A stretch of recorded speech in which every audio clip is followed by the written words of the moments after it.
Hi hello എല്ലാവർക്കും എൻ്റെ പുതിയൊരു വീഡിയോയിലേക്ക് സ്വാഗതം. ഇന്ന് ഞാൻ നിങ്ങളുമായിട്ട് ഒരു അടിപൊളി പൈനാപ്പിൾ ഫ്രൈ റെസിപ്പിയാണ് ഷെയർ ചെയ്യാൻ പോകുന്നത്. കുറച്ച് മുൻപ് ഇത് ഫേസ്ബുക്കിലും ഇൻസ്റ്റയിലെല്ലാം ഭയങ്കര ട്രെൻഡിങ് ആയിട്ടുള്ള ഒരു ഐറ്റം ആയിരുന്നു. അപ്പോൾ അതിന് വേണ്ടിയിട്ട് ഞാൻ ഈ പൈനാപ്പിളിൻ്റെ പകുതിയാണ് ഇതേപോലെ ഒന്ന് കട്ട് ചെയ്തെടുത്തിട്ടുണ്ട്. അധികം വളരെ നേരിയതാക്കി കട്ട് ചെയ്യരുത്, കുറച്ച് തിക്നെസ്സോടെയാണ് ഞാൻ കട്ട് ചെയ്തെടുത്തിട്ടുള്ളത്. അപ്പോൾ ഇനി ഇതിൻ്റെ മസാല എങ്ങനെ റെഡിയാക്കുന്നതെന്ന് നോക്കാം. അതിനൊരു ബൗളിലേക്ക് ഇതിലേക്ക് ആവശ്യമായ ഉപ്പ് ചേർത്ത് കൊടുക്കുക. പിന്നെ ഞാനിതിൽ കാശ്മീരി മുളക് പൊടിയാണ് ചേർക്കുന്നത്. പിന്നെ കുരുമുളക് പൊടി ഒരു 1/2 ടീസ്പൂൺ ചേർക്കുന്നുണ്ട്.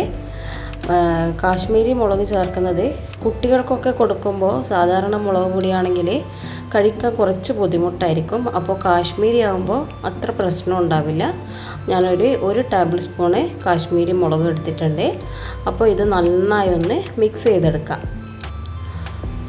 പിന്നെ ഈ പൈനാപ്പിളിലേക്ക് ഈ മസാല തേച്ച് പിടിപ്പിക്കുക. മസാല തേച്ച് പിടിപ്പിക്കുന്ന സമയത്ത് തന്നെ ഇതിലേക്ക് കുറച്ച് വെളിച്ചെണ്ണയും കൂടി നമുക്ക് മിക്സ് ചെയ്യാം. ഇനി എല്ലാം കൂടി ഒന്ന് നന്നായി മിക്സ് ചെയ്തെടുക്കുക. ഓരോന്നും ഇതേപോലെ മിക്സ് ചെയ്തെടുക്കുക.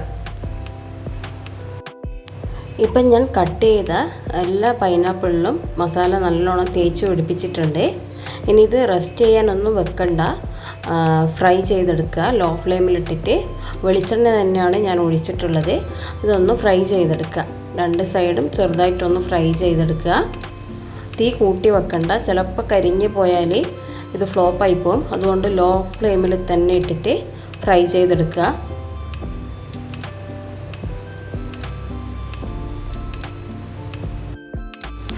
രണ്ട് സൈഡും ഫ്രൈ ആയി കഴിഞ്ഞാൽ ഇതിലേക്ക് കുറച്ച് പഞ്ചസാര ഇതേപോലെ മുകളിലിങ്ങനെ തൂക്കി കൊടുക്കുക. നല്ലൊരു ഫ്ലേവർ കിട്ടും. നല്ല പുളിയും മധുരവും എരിവും എല്ലാം കൂടിയിട്ട് അടിപൊളി ഐറ്റമാണിത്. എല്ലാവരും ഒന്ന് ട്രൈ ചെയ്ത് നോക്കണം.